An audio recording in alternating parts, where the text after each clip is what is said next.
Assalamualaikum warahmatullahi wabarakatuh, sahabat-sahabat petani seluruh Indonesia. Salam sehat, salam sejahtera untuk kita semua ya. Pada kesempatan siang hari ini saya sedang berada di kebun cabai ya kebetulan, karena memang banyak pertanyaan dari kemarin untuk coba bagaimana rahasia untuk kesuburan tanah ataupun tanaman itu supaya sehat. Nah, memang salah satunya yaitu adalah untuk kesuburan tanah. Nah, bagaimana cara kita untuk mengetahui kesuburan tanah itu? Kita pada kesempatan video kali ini saya akan coba membagikan cara untuk ngecek pH ya. Kita cek dulu pH tanahnya itu, karena salah satu rahasia kesuburan tanah yaitu kita harus melihat dulu bagaimana kondisi tanahnya itu sendiri ya Pak.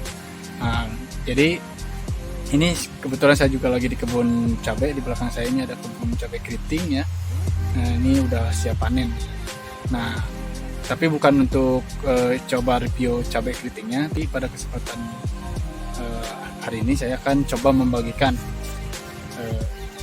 tips untuk kesuburan tanah itu sendiri ya. Nah, saya juga udah bawa pH meter ya ini.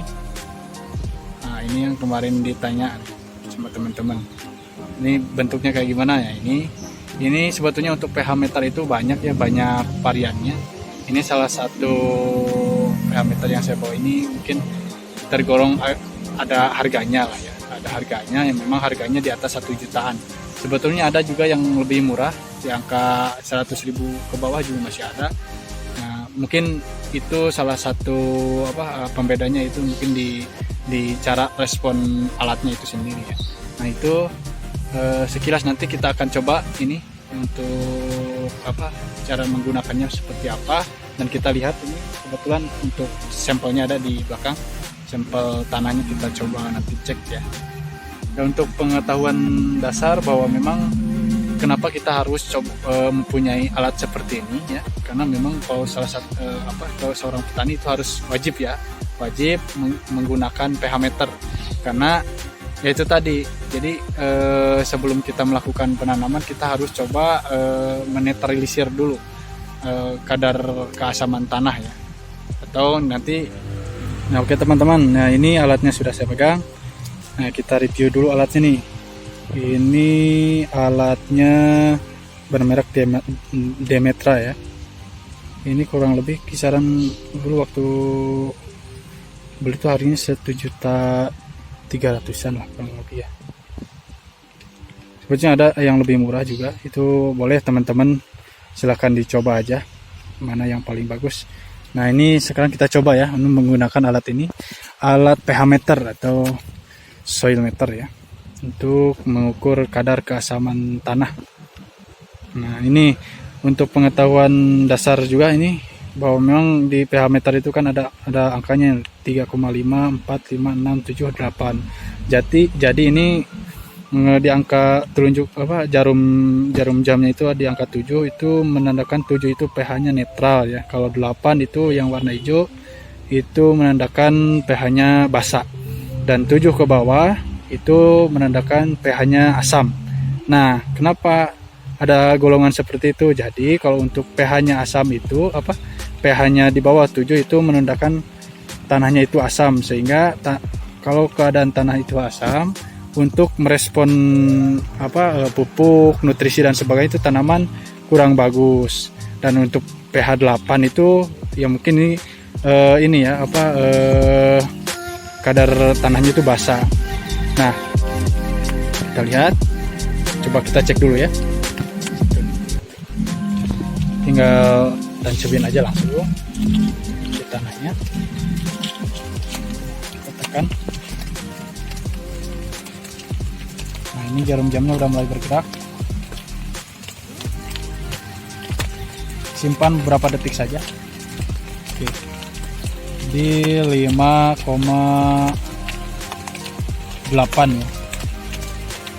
Udah maju ke 8. Oke. 5,8. Oke, kita cek di lubang yang kedua. Nah, tekan ininya, tombolnya. Nah, dan ini mulai bergerak. Tadi 5,8, simpan beberapa detik saja. Ini jarum jamnya sudah mulai bergerak. Oke, berarti ini menandakan tanahnya ini agak asam ya teman-teman. Nah ini 5,2. Oke, jadi itu ya teman-teman.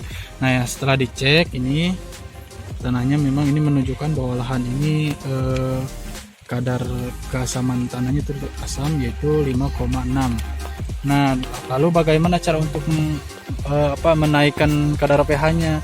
Nah untuk menaikkan kadar pH itu bisa kita gunakan kapur ya. Nah penggunaan kapur pertanian itu biasanya bisa digunakan sebelum pada saat pengolahan tanah, atau sebelum menggunakan mulsa, sebelum tutup mulsa, atau kalau sudah ada tanaman seperti ini biasanya bisa digunakan untuk dilakukan pengecoran dengan menggunakan pupuk-pupuk kalsium ya. Karena kandungan kapur tanah itu kan kalsium ya, CaCO3 itu juga ada di di pupuk-pupuk nutrisi, banyak mereknya ya. Itu nanti teman-teman bisa searching juga pupuk nutrisi kalsium apa saja. Nah itu gunanya untuk menaikkan pH. Jadi nanti kalau pH-nya itu netral, di angka ya minimalnya harus 6 digit ya, di angka 6 atau 6,5. Itu biasanya untuk golongan Solanaceae ataupun yaitu cabai keriting, tomat, kentang dan sebagainya. Nah itu teman-teman. Nah lantas kalau untuk pH-nya 8 berapa?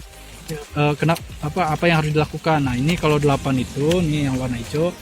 Ini yang warna hijau itu angka 8 berarti menandakan pH-nya basah ya. Nah basah, bagaimana cara untuk menurunkan pH-nya supaya jadi netral?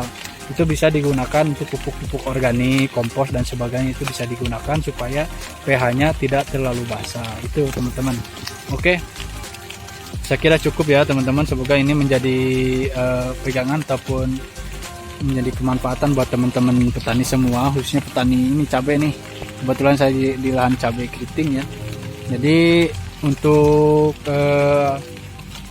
tanaman ini bisa respon cepat terhadap pemupukan, itu biasanya harus dilihat dulu pH-nya, itu pH-nya harus netral dulu begitu. Jadi kalau analogi sederhananya yaitu contohnya seperti ini, kayak kita mau makan nih teman-teman, kita mau makan, jadi ibaratnya ini tanahnya itu adalah piringnya. Jadi kalau piringnya itu udah bersih, katakanlah udah netral, kalau bahasa kesuburan tanah itu kita makan pasti lahap. Nah kalau misalkan piringnya kotor dan sebagainya, itu kita juga untuk makan tidak terlalu bersemangat ya, begitulah teman-teman. Nah begitupun untuk tanaman itu sendiri ya teman-teman. Jadi kalau untuk kesuburan tanahnya itu udah cocok, udah netral, nanti respon terhadap penyerapan unsur haranya juga tanamannya cukup cepat ya, ataupun bagus gitu teman-teman. Nah itu barangkali ya teman-teman yang bisa saya share, saya bagikan. Semoga menjadi nilai kemanfaatan buat teman-teman petani semua. Salam sehat, salam sukses dari saya. Assalamualaikum warahmatullahi wabarakatuh.